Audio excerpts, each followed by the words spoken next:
Okay, so you might be wondering where I was last week and where I was sort of like the week before.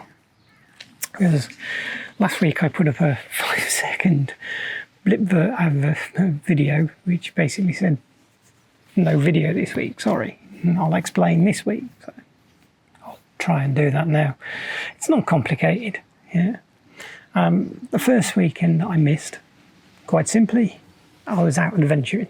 Yeah, unfortunately not a full wild camp or under canvas adventuring. It was with the missus. So when we go away, she likes the comforts. So hotel job.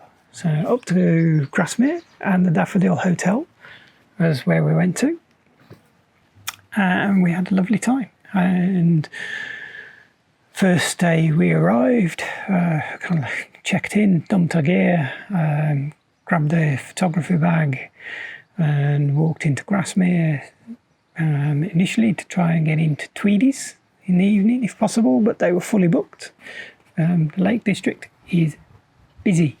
Yeah, busy, but it's busy. You know, you want to book in for your restaurants before you arrive if you can. Top tip. And I always forget to do it, you know. But in the past, of course, the restaurants always had a sort of like a walk-in factor there that you could just turn up and go, you fit in, and they'll squeeze you in, you know. But nowadays, everywhere, because of all the COVID restrictions, want you to pre-book. So pre-book you need to do, which means if you're going somewhere like the Lake District, which is quite popular and busy, even at this time of year, you need to book before you leave for your various restaurants. It's cool. Okay, no problems. So we managed to book for the Tuesday night in Tweedies, yeah, which is a lodge and bar restaurant in Grasmere itself. We then went for a walk round the lake. That's Grasmere Lake. And we pushed on past Grasmere Lake, heading towards Rydal Water, and we went looking for the Rydal Caves. Yeah, and there's a couple of photographic opportunities there. And yeah, we pushed a nice walk, and then we took a few photographs. The weather was beautiful. We turned around, we headed back to the hotel, just got back in time for our booked sauna appointment. So we went and chilled out in the spa area and enjoyed that for an hour, because that's all you can get at the moment. And then we went and had restaurant food in the hotel restaurant, because we'd been unable to book anywhere else because everywhere was book solid. So, okay, no problems. The hotel food is good food. It's nice food. We pick a very nice hotel. We treat ourselves. So that was the first day. Second day we got up, we relaxed a bit, and then we went out for a hike. Now it was a proper hike, and I'll put a map up in a second. And we basically walked out of the hotel through Grasmere, up past Easdale Tarn, up onto Grasmere Common. Yeah. So Easdale Tarn comes out by Sergeant Man, which is a rock formation. We stood on top of that for a little bit, and then we went and found somewhere sheltered to have a cup of tea and a break and recharge. And then we pushed on to the top of, what's it called? It's High White Stones. Yeah. And a high tower is the kind of like top of the Grasmere Common.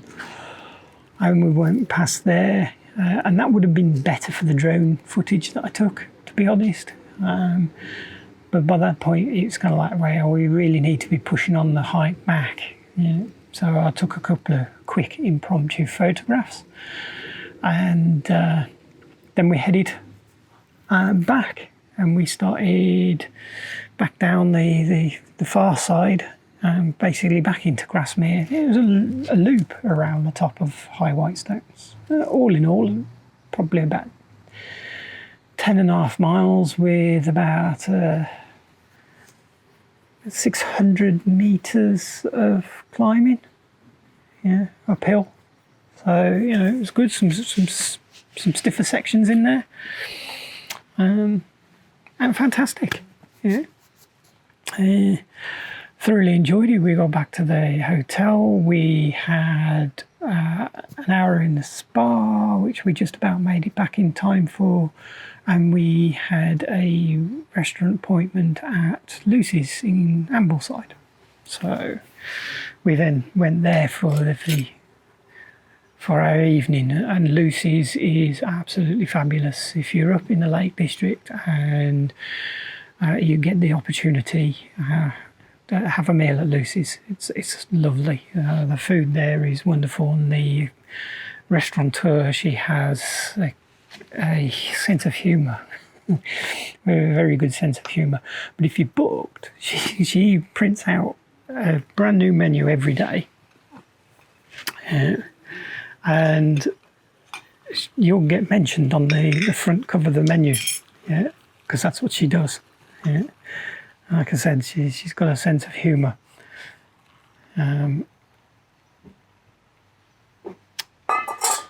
Which is great. I'm just sorting out my cup of tea, and you might be wondering why I still bother making a cup of tea when I'm out here. And I hope it helps me time, how long I'm spending chatting to you guys. So yeah, we had our meal at Lucy's, and then following morning we woke up. My legs were a bit stiff from the night before, and it was kind of I don't really want to do a big hike. I don't really want to push it too much. So we went for a bit of a drive to start with. Went up past Thirlmere, got the camera out alongside the side of Thirlmere, took a pano. I think worked, and there were some people setting up for the day, and we had a chat with them for a bit. That was interesting. It cemented a decision, well, kind of cemented a decision. It made a talking point for the journey home, and then we drove round into it's Borrowdale. It's round the corner. It's Borrowdale Water. I think it's Borrowdale.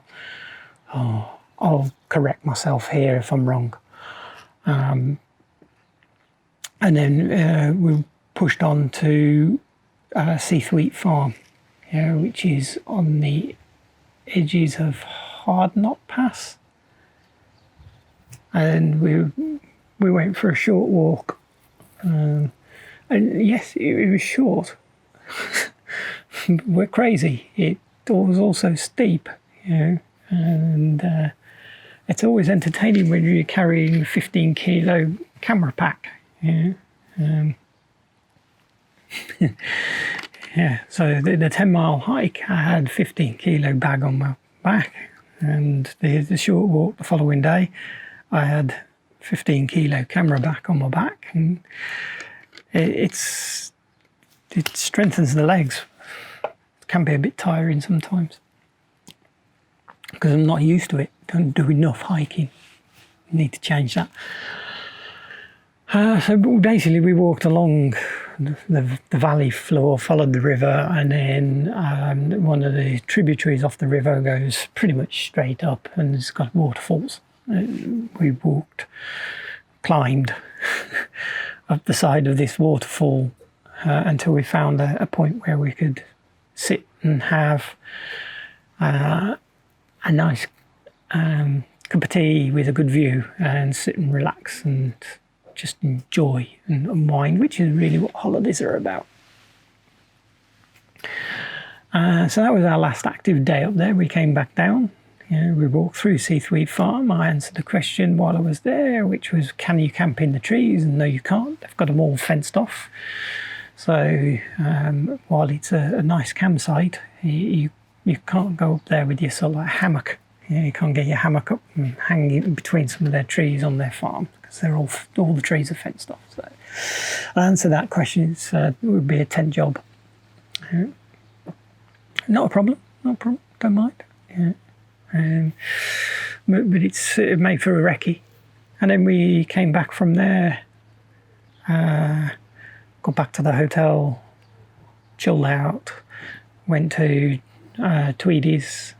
Tweedy's has quite a reputation. I think it's living on its reputation a bit at the moment. The last couple of times that we've been there, the food has been okay to really nice, but it hasn't been that really, really nice that blew us away the first time we went there. It has made us go back several times since that.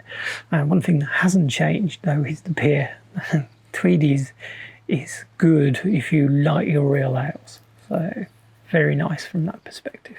Yeah. If you're in the Lake District and you love your real ales, check out Tweedy's, even if it's only for a pint. They've got some unusual ones, and they are tasty, very, very tasty.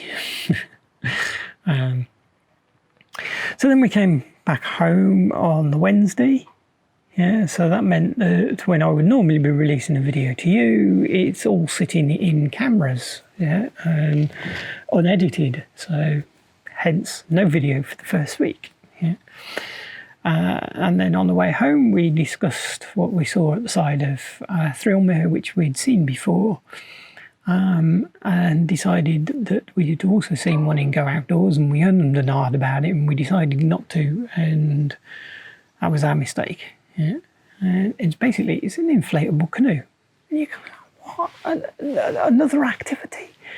And what it would have done for us on Thirlmere, yeah, we could have parked up there, got the canoe out of the boot because it fits easily in the boot, yeah, inflated it, and spent the morning doing a lightweight activity that didn't involve the legs, yeah, and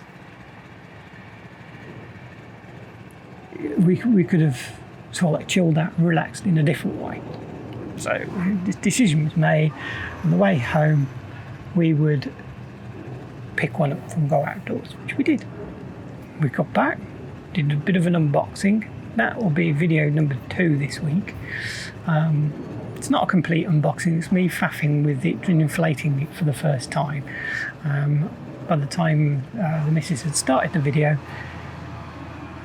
I'd already started sort of like unpacking it and that lot, but you'll get the gist. Yeah.